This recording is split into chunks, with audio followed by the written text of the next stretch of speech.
At the start of 2025, few could have predicted the dramatic political turnaround unfolding in Canada. Once trailing by a daunting 25 points, the Liberal Party now finds itself on the verge of an extraordinary comeback. With Prime Minister Justin Trudeau stepping down in January, the political landscape shifted rapidly, setting the stage for an election that has captured the nation's attention. Enter Mark Carney, the former governor of both the Bank of Canada and the Bank of England, who answered the Liberal Party's call for leadership. With an impressive career spanning international finance, Carney brought a sense of stability and experience to a party in need of revival. His immediate move to call a general election in March, shortly after his selection as party leader, proved a masterstroke in political timing. Meanwhile, tensions with the United States grew as newly re-elected President Donald Trump imposed tariffs on Canada and made inflammatory remarks about turning the country into the 51st state.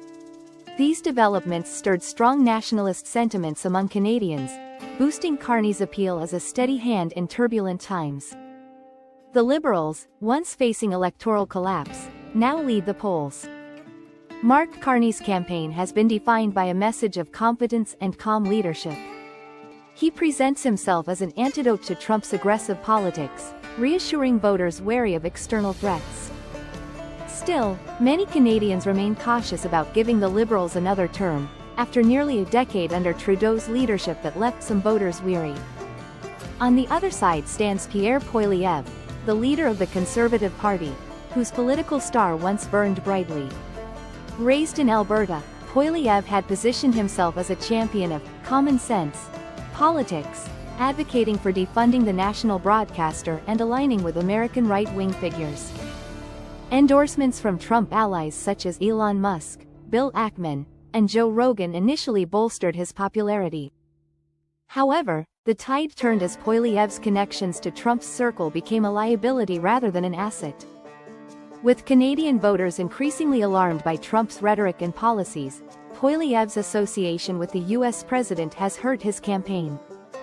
What was once a commanding lead has eroded, leaving the Conservatives scrambling to regain momentum.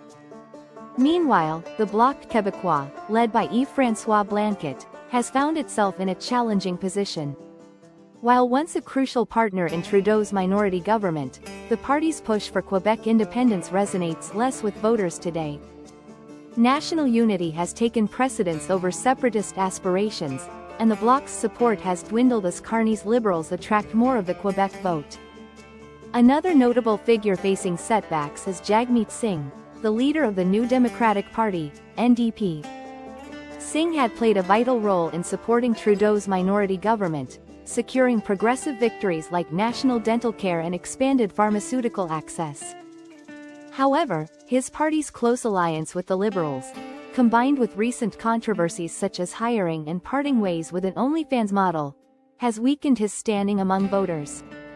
As Election Day draws near, the crucial question remains whether the Liberals can secure an outright majority in Canada's 338-seat parliament.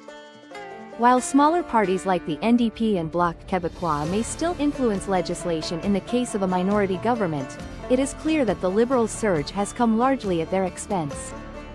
With momentum on their side, Carney's Liberals are poised for a historic win. In a year that began with predictions of Liberal defeat, Canada now watches an entirely different story unfold, a political drama where resilience, timing, and a yearning for stability might just rewrite history.